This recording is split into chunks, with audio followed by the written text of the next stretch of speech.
Hey guys, বাবদার প্রাণ ইস back. কেমন আছো তোমরা সবাই? আশা করি ভালো।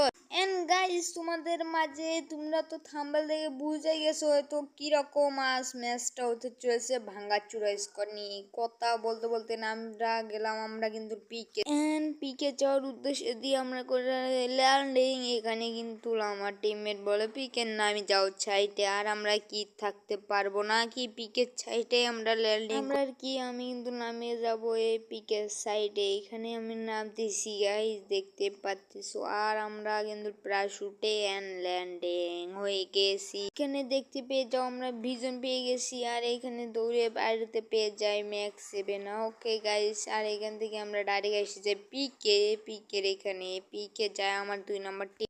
মানে স্বাধীন ভাইয়ের কাছে চলে আসি। এখানে লাভে বলতেছে এনিমি আছে, দেখো শুনে যাও, এখান থেকে চলাফেরা করো। আমি কি গেম পাসি? আমি তো খেলবো কাস্টম এনিমি করে। এখান থেকে ঘুরে গেলাম গাইস, এখান থেকে ঘুরে এলাম কৃষক মানে বলতেছিল স্বাধীন ভাইরে লক দিছে ওর এই পেপ দেওয়ার জন্য, কিন্তু আমি তো পাইলাম না। কিন্তু অন্য কেউ করে ফির মাইরা দিচ্ছে সাইনবোর্ডের উপরে, তাই আমি কিন্তু ওখানে গেছি। যার পরে কি গেছে স্বাধীন ভাই ফিনিশ হয়ে যাওয়ার পরে আমি যাচ্ছিলাম এইখানে একটু খাবার টাবার নিয়ে, এই গান আলে তো মারা হয় মোগা। এখানে যেই দিলাম দৌড় সেই কি আর বলবো, এখানে ঝরে পড়তেছিল আমার সাইডে এনিমি, আমি নিজেও জানি নাই। তারপরে এই সাইডে শেয়ারে ডাউন দেই হেডশট মায়েরা ম্যাক্স 7 দূর কইরা এখানে দিয়ে যাব। ওখানে দেখে আসার পরে আমরা এই পাকে মারার চেষ্টা করি, কিন্তু না, আমার টিমমেট বলতেছে ও ঘুরিয়ে আস দিবে, আর আমি ফিনিশ দিই, নাহলে কিলটা ফির মারা খাতে পারি। আর এখানে কাকু দাঁড়াও একটু মার খাওয়া যাও, আর না খেলে কি হবে? এই কাকুরে মার তো দিবই আমি, তোমার এটা জানিয়ে আসি আমি এখানে, তাই জন্যে আমার টিমমেট যায় আমার কাছ থেকে পলাই। আমার হিল কোমরা গেছে দেখতেছো তোমরা, কিন্তু একটা মেডকিট কইরা নিয়ে ফির দৌড় দেই দিয়া লুট করি বক্সটা।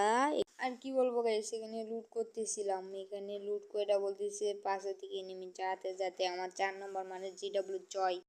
ওকে গাইস, ওরে কিছু না করে আমরা এখানে দিয়ে কিন্তু দেখি পিকের ছাদের উপরে এনিমি আছে নাকি, এই জ্বালায় আমরা খুঁজতেছি এনিমি। আর এখানে টিমমেট নাই একটা, আমাদের স্বাধীন বাইরে না গাইস, আমাদের এখানে ঝুড়ি পড়তেছিল, তার মধ্যে ভয়েসটা দেওয়া কেমন হচ্ছে একটু তোমরা বলিও। আর পিকের সাইডে এসে জয়রে আমি আগে দেই বেম, নাহলে তো খেলাই হবে না। তারপর কি করবো গাইস, আর এই বেব দিতে দিতে আমি গোটা নেমে কিটো মূর্তি সারে। আর এখানে আমার খালি মাত্র খেলো 18 ড্যামেজ, আর আমরা কিছু করার তো টাইম পাই না। আর খালো 21 ড্যামেজ, আর এখানে 16 ইউনিট। আর যেটা হোক গাইস, এরপরে আমরা আগে যাই এই পাগে আমরা কিন্তু 200 রান নিলাম ম্যাক্স 7 বোতল। আমি কিন্তু পুরো প্লেয়ার জানো সবাই। আর এখানে